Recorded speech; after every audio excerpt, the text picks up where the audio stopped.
नमस्कार दोस्तों, आज मैं आप सभी को द्वैतवाद दर्शन से परिचित कराने जा रहा हूँ।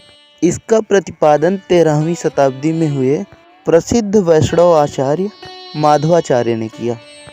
उन्होंने महर्षि बादरायण द्वारा रचित ब्रह्मसूत्र ग्रंथ के आधार पर पूर्ण प्रज्ञा भाष्य नामक ग्रंथ की रचना की, जिसके माध्यम से द्वैतवाद वेदांत का तार्किक प्रतिपादन किया। इसी कारण उन्हें पूर्ण प्रज्ञ और आनंद तीर्थ जैसी उपाधियों से विभूषित किया गया। द्वैतवाद सिद्धांत के अनुसार 3 प्रकार के शाश्वत और नित्य अस्तित्व हैं। पहला ईश्वर, दूसरा जीवात्मा और तीसरा प्रकृति। माधवाचार्य द्वारा प्रतिपादित ईश्वर का स्वरूप रामानुजाचार्य के ईश्वर के समान ही है। माधवाचार्य के अनुसार सर्वशक्तिमान और सर्वज्ञ ईश्वर सगुण, साकार और सविशेष है। वह अनंत शुभ मानवीय गुणों से युक्त है और उसमें अशुभ मानवीय गुणों का लेश मात्र भी नहीं है, अर्थात वह दयालुता, न्यायशीलता, कृपालुता इत्यादि गुणों से युक्त है, परंतु राग, द्वेष, काम, क्रोध से परे। माधवाचार्य के अनुसार साकार विष्णु ही सर्वोच्च ईश्वर हैं, जो अपनी इच्छा अनुसार या आवश्यकता अनुसार अवतार भी लेते हैं। वे भक्तों की भक्ति से प्रसन्न होते हैं और पीड़ितों के दुख से दुखी भी होते हैं, परंतु यहाँ उनकी आलोचना भी होती है, क्योंकि उनके सिद्धांत परस्पर विरोधी जान पड़ते हैं। जहाँ एक तरफ वे कहते हैं कि ईश्वर अशुभ मानवीय गुणों से युक्त नहीं हो सकता, वहीं दूसरी तरफ वे कहते हैं कि ईश्वर पीड़ितों का दुख देखकर दुखी होता है और दुखी होना अशुभ मानवीय गुण माना जाता है। माधवाचार्य आदि शंकराचार्य के इस सिद्धांत का विरोध करते हैं कि जीव और ब्रह्म एक ही है। उनके अनुसार जीव और ब्रह्म 2 भिन्न तत्व हैं।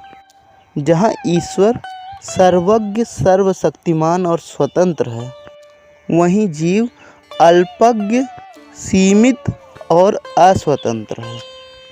ईश्वर नियंत्रक है और जीव उसके नियंत्रण में रहता है। वह ईश्वर ही है जो जीवात्माओं को क्रियाकलाप करने के लिए सीमित स्वतंत्रता प्रदान करता है।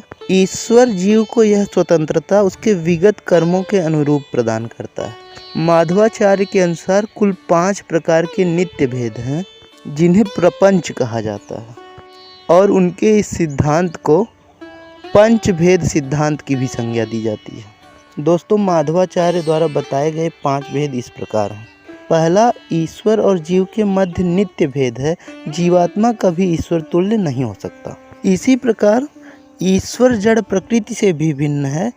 ईश्वर और जड़ प्रकृति के मध्य भेद दूसरा भेद है।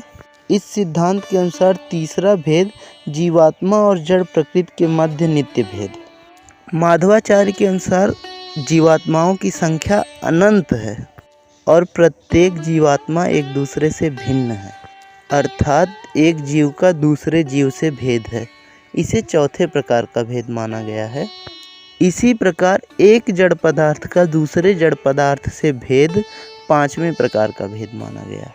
माधवाचार्य के अनुसार जब तक इस तात्विक भेद का बोध अंतरात्मा में उत्पन्न नहीं होता, तब तक मुक्ति नहीं प्राप्त की जा सकती। उन्होंने लक्ष्मी नारायण की भक्ति को ही मुक्ति का साधन बताया और इसके लिए ब्रह्म संप्रदाय की स्थापना की।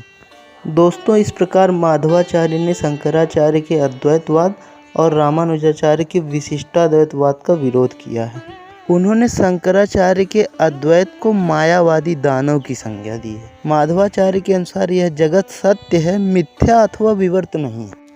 उनके अनुसार यदि हम ऐसा मानते हैं कि ईश्वर स्वयं को ही अनंत जीवों में विभाजित करता है, तो इससे ईश्वर में दोष उत्पन्न हो जाएगा। जहाँ श्रुतियों में ईश्वर को निर्विकार और अपरिवर्तनशील बताया गया है, परंतु ऐसा मानने से ईश्वर परिवर्तनशील हो जाएगा। अतः ईश्वर इस सृष्टि का उपादान कारण नहीं है, बल्कि वह केवल जगत का कर्ता है और प्रकृति इस जगत का उपादान कारण है। साधारण शब्दों में ईश्वर सृष्टि की रचना के लिए स्वयं को सामग्री की तरह उपयोग नहीं करता, बल्कि प्रकृति को सामग्री की तरह उपयोग करता है। दोस्तों, आज के लिए बस इतना ही।